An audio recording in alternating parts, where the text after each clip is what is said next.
My true story from Nevada.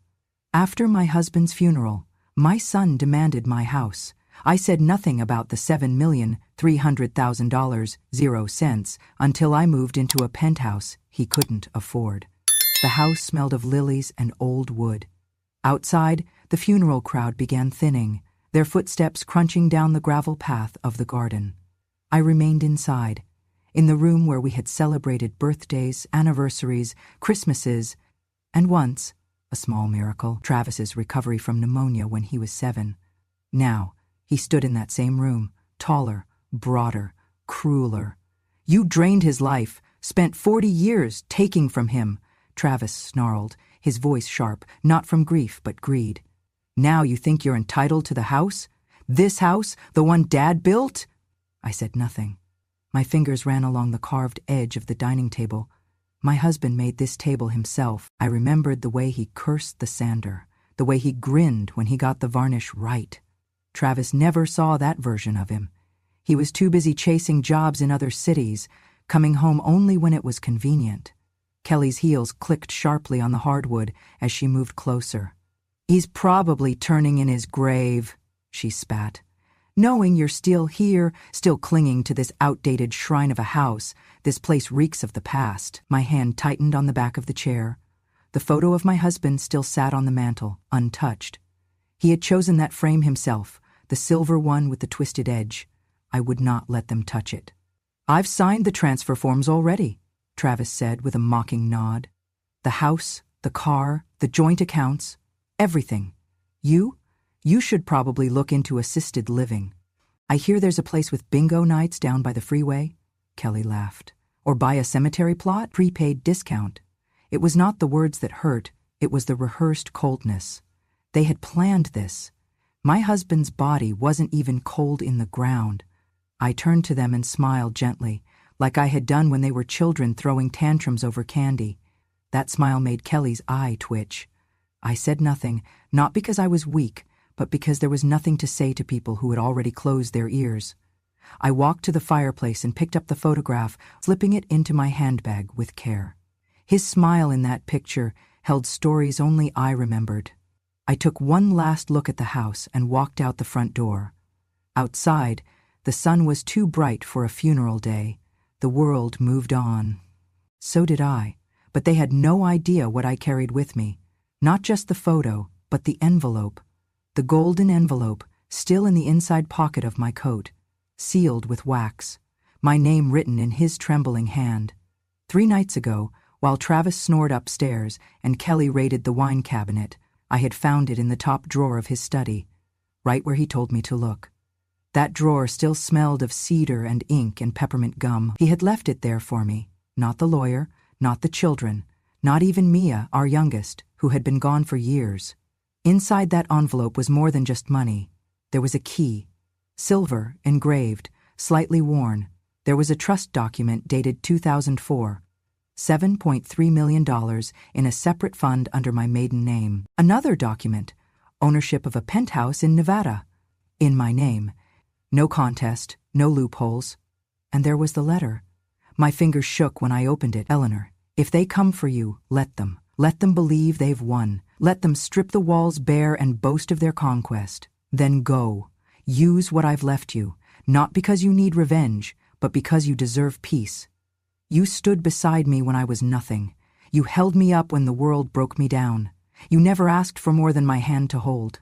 Now, I give you a life that is yours alone. They will not understand. That is not your burden. With all I have left, see. That night, I did not sleep. I lay in our bed alone, hearing every creak in the hallway, every whisper of wind against the window pane. My husband's presence felt closer than ever. Travis and Kelly slept like they had already buried me. In the morning, I cooked breakfast. I scrambled eggs, poured orange juice, set the table. I even smiled when Kelly stumbled in, hung over, and barked at me for not making coffee strong enough. I watched her eat from the china set I had bought with grocery savings in 1976. She called them ugly old plates just last week. I washed the dishes, I folded laundry, I wiped the counters clean of their fingerprints. Then I went upstairs and packed. 3 dresses, 1 coat, a pair of shoes, my photo, the envelope, and the letter. I waited until they left for another estate meeting, rushing to see which parts of my life they could carve and label theirs. Then I made the call. "Is the car still available?" I asked. The man on the other end answered simply, "It has been waiting for you, Mrs. Caldwell." At exactly 3:00 p.m., a black limousine pulled into the driveway. The driver opened the door with quiet respect, his hat pressed to his chest. I stepped inside. The door closed behind me, and for the first time in days, I exhaled. As we pulled away, I looked back at the house, not to mourn it, but to mark the end. The porch light still flickered, like it always had. Travis had never fixed it. He never fixed anything. That house didn't belong to me anymore, not legally, not emotionally. But it didn't belong to him either, not really. They thought they had won, but grief, like wealth, hides in quiet places. And what they never learned, what my husband always knew, is that the quiet woman in the room sees everything, waits, remembers, and eventually moves. Without a word, without a fight, but with everything that matters. The night after the funeral, I did not sleep. I sat alone in the guest bedroom they gave me, bare walls, a twin bed that creaked under my weight, and a small lamp that flickered with every gust of wind. The air was thick with the scent of dust and disinfectant. They had not even bothered to clean it before placing me there. I waited until the house fell silent, until Travis's heavy footsteps faded upstairs, until Kelly's television buzz lulled her into oblivion. Then I reached for my coat. The envelope was still there, golden, untouched, a private world sealed in wax. I opened it with a letter opener shaped like a dove, something my husband had once bought me on a trip to San Diego. The wax cracked like brittle bone. Inside, the trust documents, a deed, a letter. I spread them across the bed, smoothing each page with trembling fingers. The trust. $7,300,000, 0 cents. Dated back to 2004, created after Travis's second DUI, when my husband had finally accepted what I already knew: our son would never be ready for real responsibility. The penthouse, fully paid, purchased under my maiden name with a Nevada address, a high-rise, downtown Las Vegas. Maintenance fees prepaid until 2030, fully furnished. And the letter. "If our son turns away from you, as I fear he might, I want you to know I planned for this.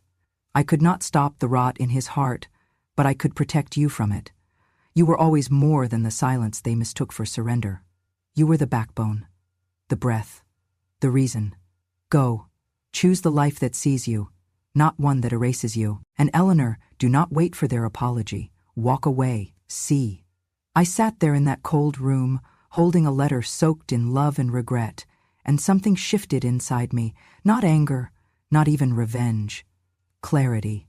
At 3:17 IAWAM, I picked up the phone. "Is this Mr. Santos?" I asked. The voice on the other end was calm, precise. "Yes, ma'am. Your husband said you might call. I need the car today." He did not ask questions. "It will be outside by 9 a.m.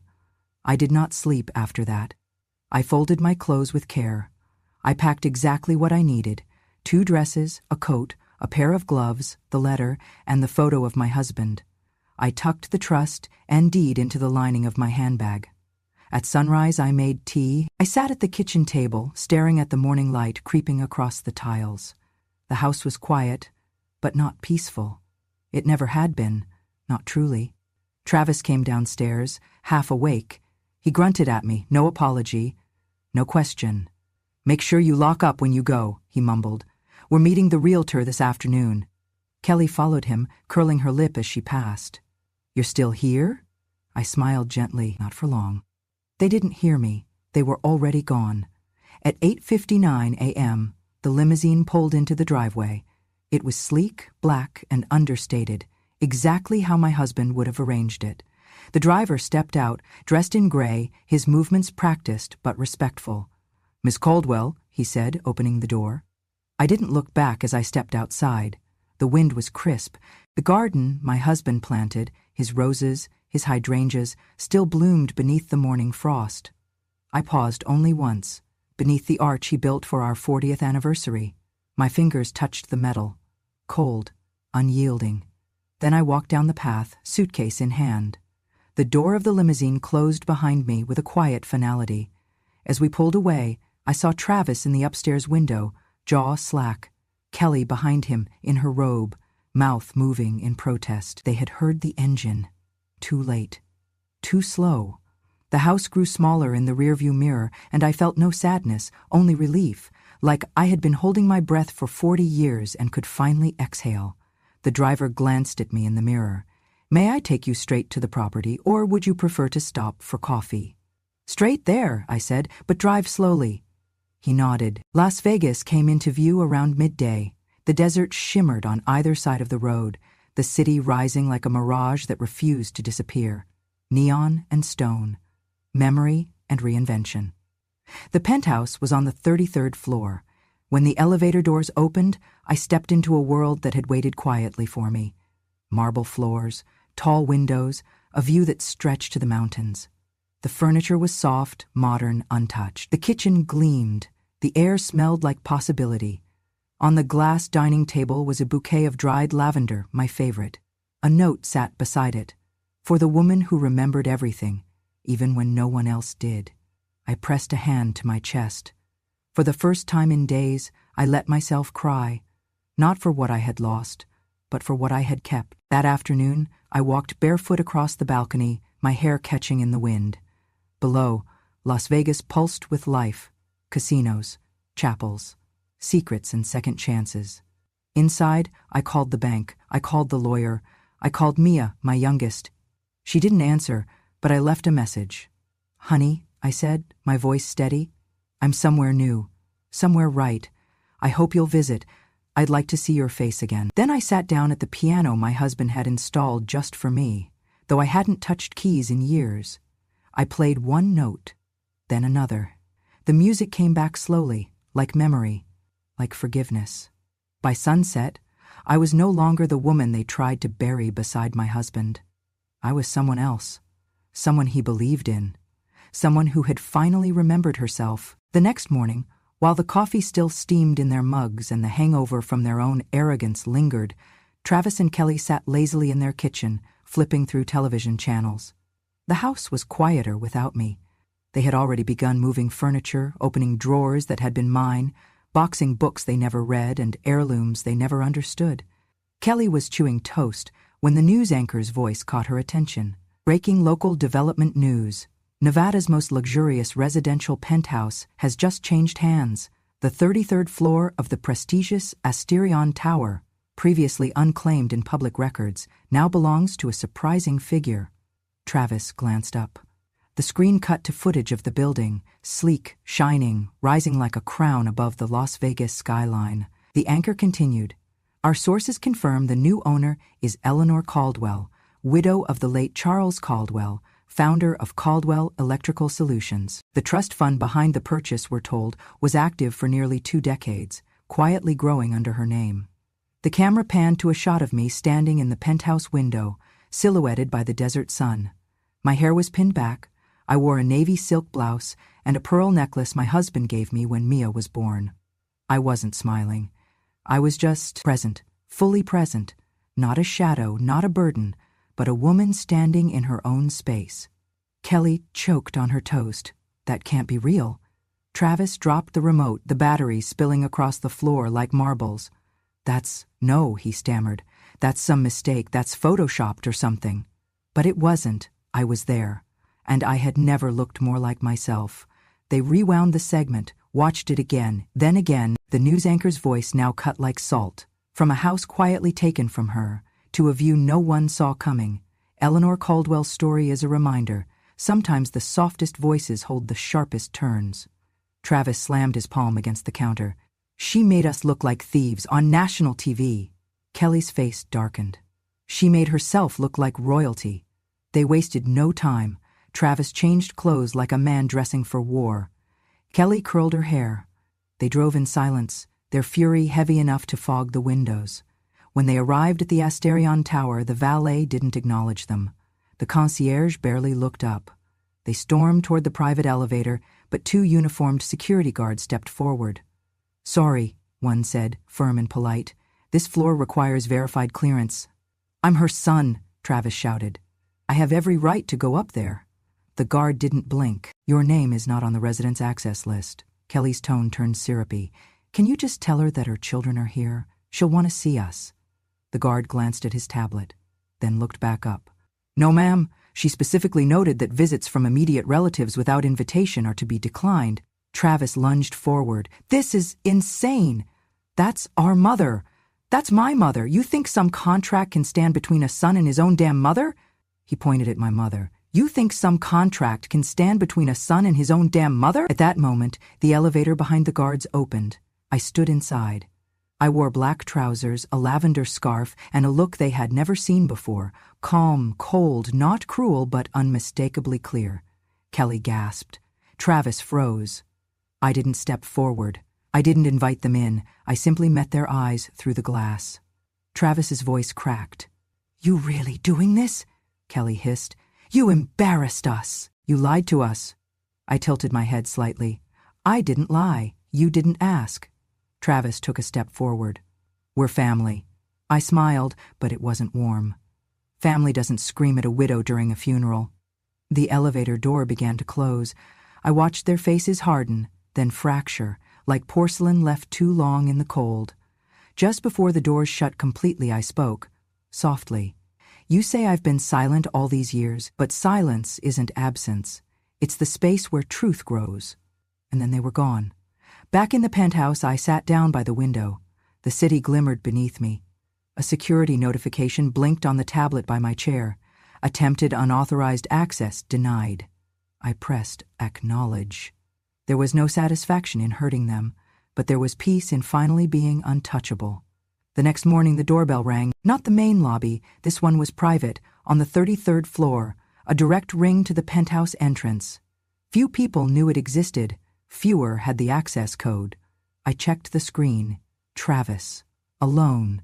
Drenched in sun and shame, he was kneeling, his suit was wrinkled, his eyes red.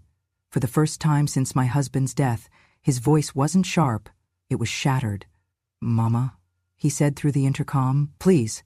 He hadn't called me that in years. Please, let me make things right. I didn't know he left that for you. I thought... He broke off, wiping his face with the sleeve of his blazer.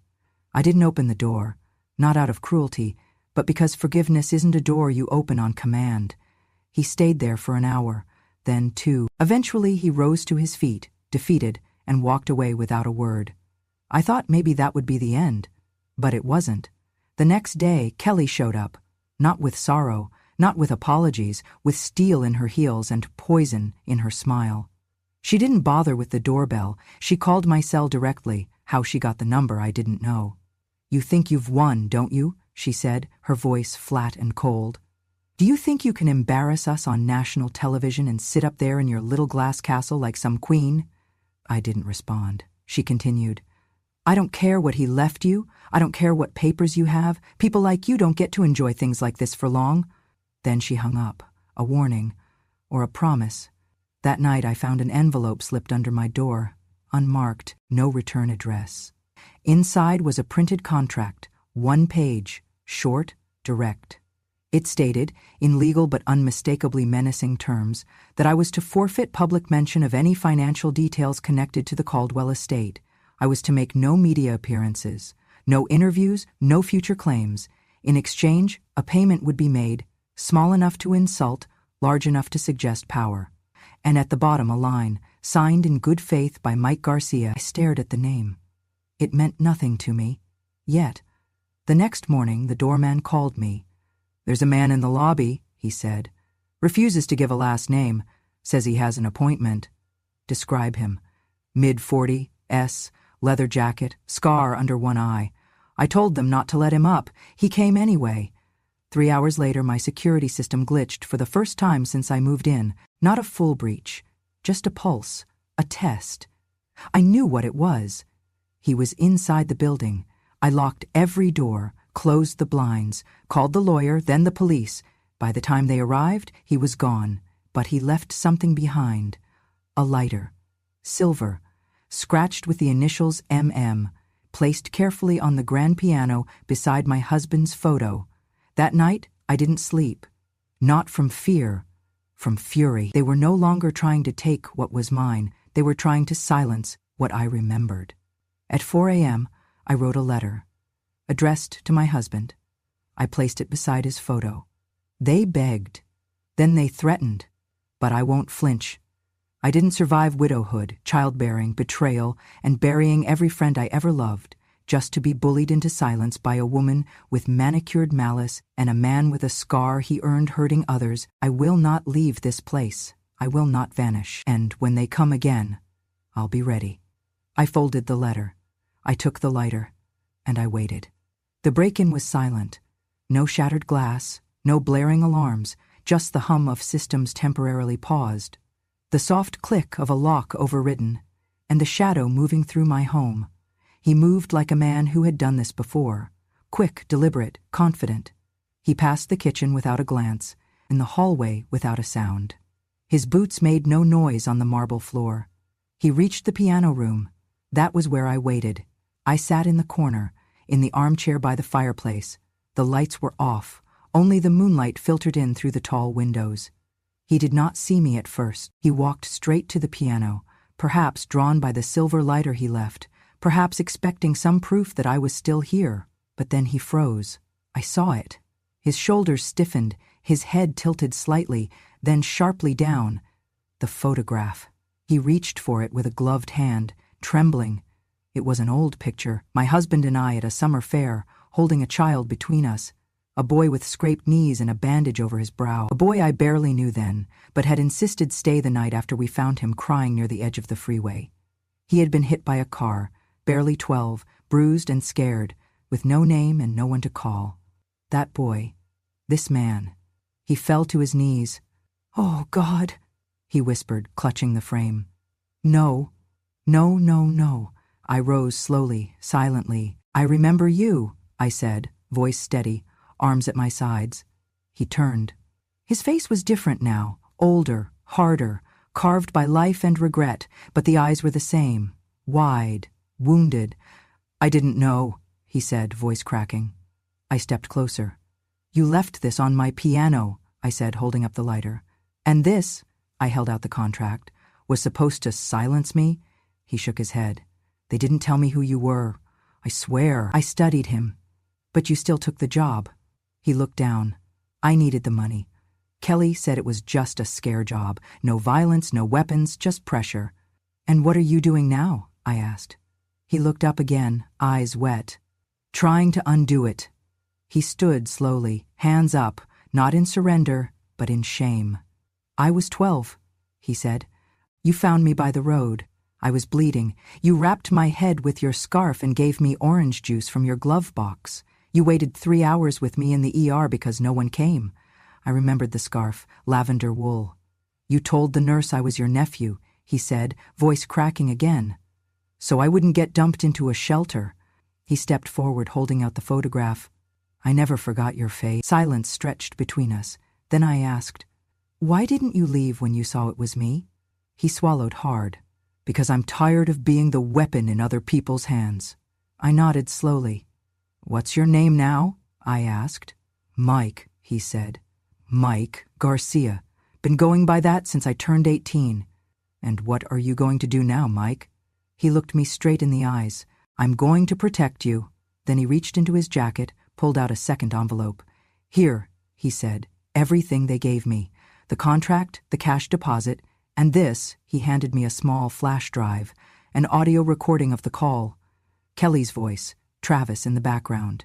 They planned it together. I took the drive without flinching. "You'll testify?" I asked. He nodded. "Under oath, under God, however you need me." We stood in the quiet of the penthouse. Two people the world thought had nothing in common. But both of us had been used, both of us had been forgotten, and both of us had survived. That night, I wrote a new letter to my husband. "She sent a man to silence me, but he was not a weapon.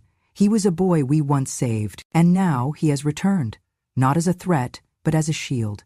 Your faith in me was never misplaced, and neither was mine in the world. Sometimes the lost return not to haunt, but to protect." I folded the letter. Mike stayed the night in the guest room. He didn't sleep, but he stood watch, and for the first time since you died, Charles, I slept without fear. I met with the lawyer on a Tuesday morning.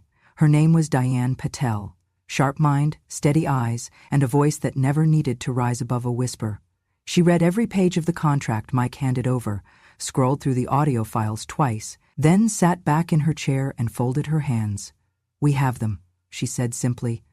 "I didn't ask for revenge. I asked for protection, for clarity, for the line between injustice and consequence to be drawn boldly and publicly."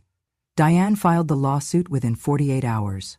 The charges were serious: conspiracy to intimidate an elderly individual, coercion, attempted fraud via falsified estate documents, and collusion to suppress lawful inheritance. There was a separate injunction to freeze all Caldwell asset transfers Travis had tried to claim. Mike signed his affidavit under oath. In his statement, he laid out the timeline: how Kelly had approached him through an intermediary, how the payment was made, how the contract was crafted in vague but damning language. He submitted the voice recording where Kelly said, "She won't talk if she knows someone's watching," and where Travis added, "Make it look like she's losing her mind." The moment that audio went public, everything changed. The media caught wind within hours. The first headline came from a small legal blog: "Nevada widow fights back against threats from her own family." Then a regional news site picked it up, then national outlets. By the end of the week, my name was on every newsstand from New York to San Diego. The New York Times ran a feature, "Inheritance and Intimidation: The Eleanor Caldwell Story." The Las Vegas Sun had a more blunt headline: "They took her house, she took back her life." But the one that stayed with me came from a social media post shared over 2 million times. This is not just a story about money. This is about the quiet power of a woman who refused to be erased. This is about a mother, not a wallet, not a doormat, not a relic, a mother. The comment sections were filled with outrage. "He should be disowned," one woman wrote. "I'd rather die alone than be treated like that by my own son. My grandma raised me," another wrote. Reading this made me cry in the middle of my shift. We have to do better. One post, from a trauma therapist in Minnesota, went viral. "Elder abuse is real, financial manipulation is real, but so is justice. This woman is proof." In the middle of this storm, Travis and Kelly vanished from the press. No statements, no apologies. Their lawyer issued a half-hearted denial, calling the situation a family misunderstanding exaggerated by the media. Diane responded with 3 words at the press conference: "We have evidence." The courthouse scheduled a preliminary hearing within 10 days. Mike flew in early, suited in black, hands steady. When asked why he came forward, he simply said, "Because she saved me when no one else did, and I'm not letting anyone hurt her again." I sat beside Diane at the front of the courtroom. Behind us were reporters, advocates for elder rights, college students, and strangers who had driven from other states just to witness it. Some held signs. One said, "My mom matters." Another, "Silence is not consent." The judge called the room to order. I kept my hands folded in my lap. I did not cry. I did not smile. I was not there to gloat. I was there to remind them of who I was, of what I had endured, of what silence could build if given time and truth. The courtroom was packed before sunrise. Outside, reporters lined the courthouse steps. Cameramen jockeyed for position. Microphones clutched like weapons of truth. Some whispered that the Eleanor Caldwell case would redefine elder protection law. Others just wanted to see the woman who had risen from ashes and silence to shake a nation's conscience. I walked through the main doors, flanked by Diane on one side and Mike on the other. He wore a navy suit, clean-shaven, hands trembling just slightly. Inside, the gallery buzzed.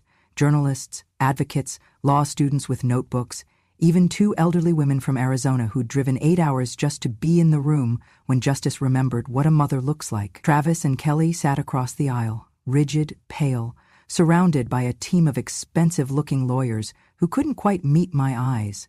The judge, a sharp woman in her 50s, entered swiftly and wasted no time. "Let's begin." The state laid out the facts first. The trust, the forged paperwork, the intimidation contract, the audio recording. Then Diane called me to the stand. I walked up slowly.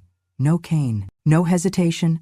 I looked out at the crowd, then at Travis. He did not look back. I took a breath and spoke. They say I relied on them, that I was weak. that I was old and in the way.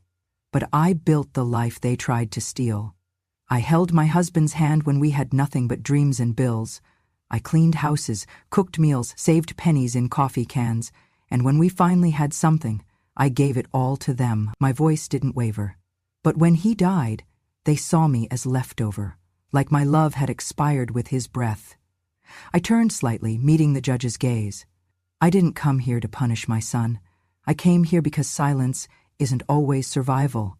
Sometimes silence lets rot grow unchecked. This isn't about money. This is about dignity, about not letting the people you raise become the people who bury you before your time. I stepped down. The room was silent. Then Diane called Mike. He stood slowly, adjusting his tie. "State your name," the clerk said. "Michael Garcia." He hesitated. "Former collector, now private security, and your relationship to the plaintiff." His voice cracked. "She saved my life. 24 years ago, I was 12, bleeding on the side of the road. She gave me orange juice and her scarf, pretended I was family so I wouldn't end up in a shelter." He pulled a folded photo from his pocket, held it up. "That's me. That's her. That's the man who married her and raised me better in one day than my father did in a lifetime." Then he placed the photo down and took a breath. "I was hired by Kelly Caldwell, paid cash to deliver a contract to intimidate her. I didn't know who the target was until I got inside." His hands shook slightly now. "When I saw the photo on her piano, I couldn't do it. I couldn't be the weapon they paid for." He handed over the flash drive. "On here is the recording. Kelly gave the order. Travis approved it. I kept the proof because I knew someday someone would ask why I didn't follow through." He looked at me then. "She didn't just save me once. She saved me again by being someone worth protecting." Diane rested her hand gently on his shoulder as he stepped down. The judge reviewed everything quietly for nearly an hour. Then she spoke. "Eleanor Caldwell, the court recognizes the emotional, legal, and financial injustice committed against you. Your testimony was not only credible, it was courageous." She turned to Travis and Kelly. "You used legal manipulation and coercion to isolate and control your mother. You treated her not as a person, but as an inconvenience. That ends today." She banged the gavel once. "Travis Caldwell, your inheritance claims are revoked. Your name is removed from any account related to the Caldwell estate.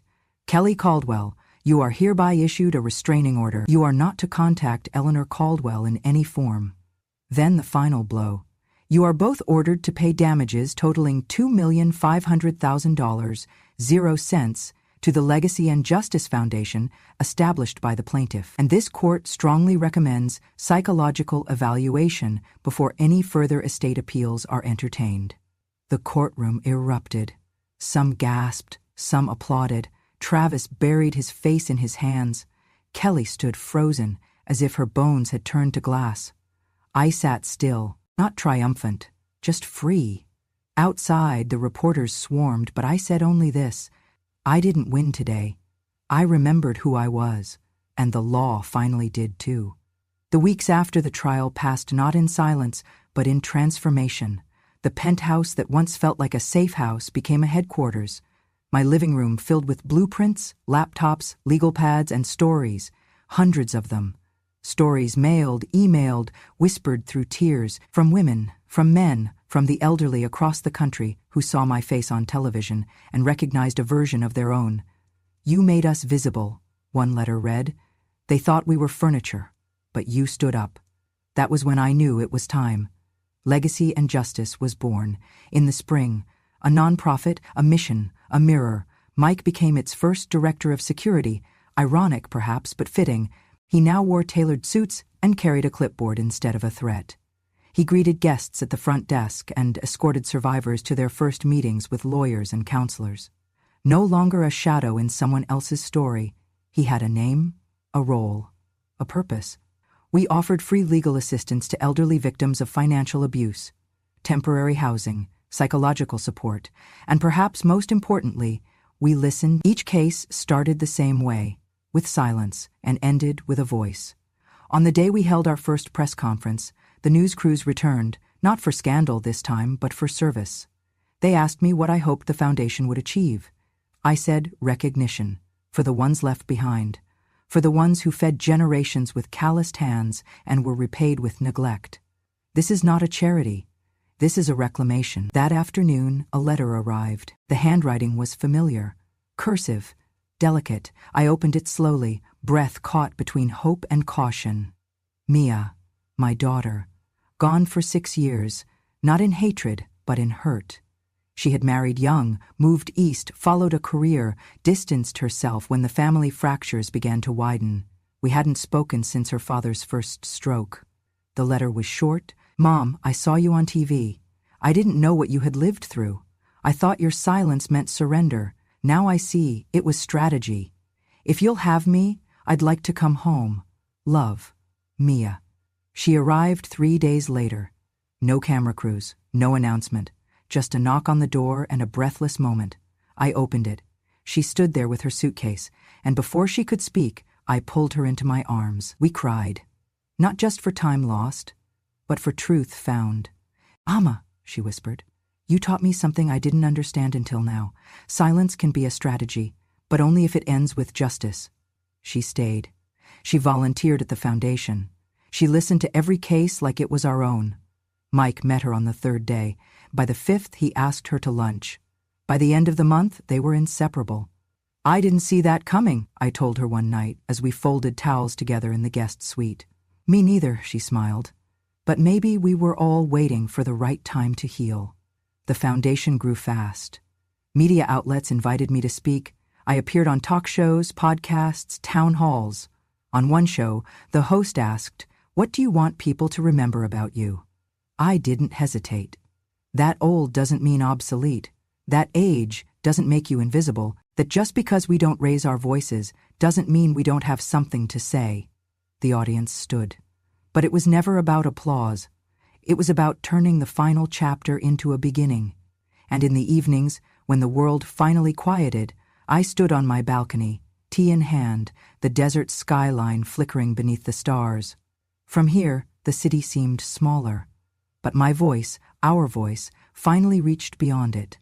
I whispered to the wind, like a prayer, or a truth only the night could carry. Silence was my strategy, but justice was always going to be my final word.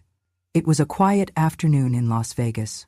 The sun hung low, painting the desert skyline in hues of amber and lavender. The wind had cooled, not the dry, blistering kind that scrape your skin in July, but a soft breeze that hinted at change, at endings that finally made peace with beginnings. On the rooftop of the Asterion Tower, among clusters of purple hydrangeas and white orchids, I stood still, staring down at the city that had witnessed my rebirth. In my hand was a wedding invitation, simple ivory paper, no gold trim, no pretense. Mike and Mia, 2:00 p.m., Saturday. My fingers traced the lettering as if it were carved in stone. This was more than a ceremony, it was a full circle. Guests began to arrive, dozens of them, but only the right ones. No long guest list, no velvet ropes. Just people who had seen me, heard me, stood by me when others turned away. Advocates, volunteers, survivors, old friends I thought I had outlived. Some brought flowers, some brought silence, all brought love. Mike stood at the altar in a crisp black suit. His hands fidgeted only once before he spotted me. He gave me a small, grateful nod.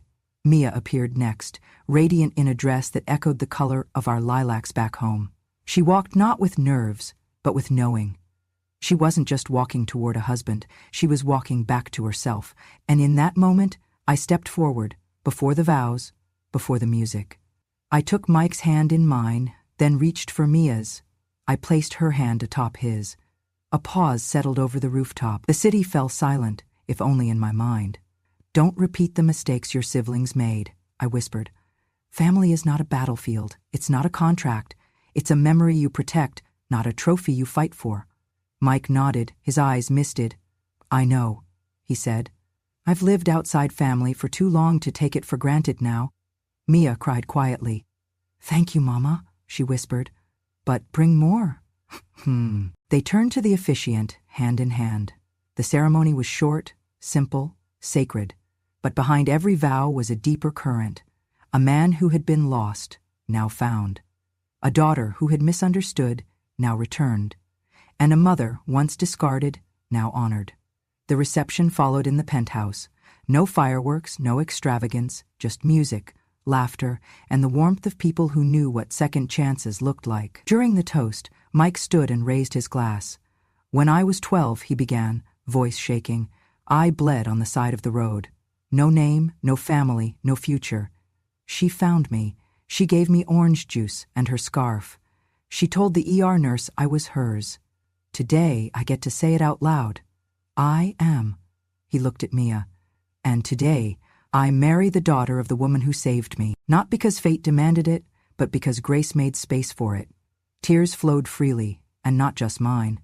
Later that night, I stepped away from the music, away from the guests, and returned to my balcony.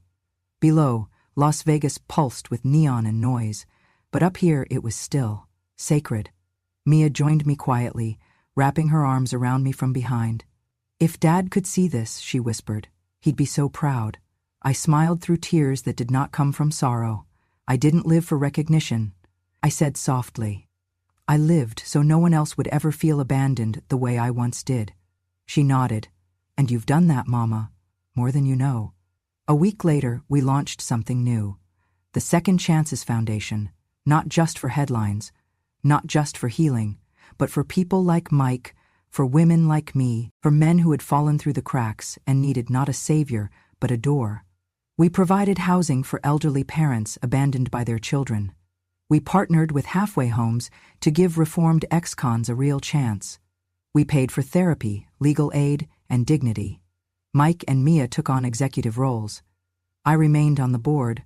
My job wasn't to lead anymore. It was to ensure the work outlived me. We held our first open house on the anniversary of my husband's death.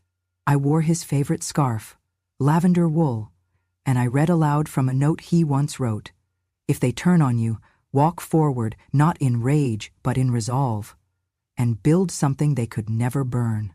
That night, standing once again on the balcony, I raised my cup of chamomile tea to the stars. The city sparkled, the wind stirred the curtains, and I whispered to the dark, not in bitterness, not even in triumph, but in clarity. Silence can be misunderstood, but justice never needs to shout, it only needs time. Then I closed my eyes and breathed. Free. If you've made it this far, thank you for listening to a voice that was once silent. This wasn't just a story about revenge, it was a story about dignity, about what happens when the quiet woman in the room remembers who she is and decides that silence is no longer survival, but strategy. Maybe you saw a part of yourself in Eleanor. Maybe you've been dismissed, betrayed, or told you were too old to matter.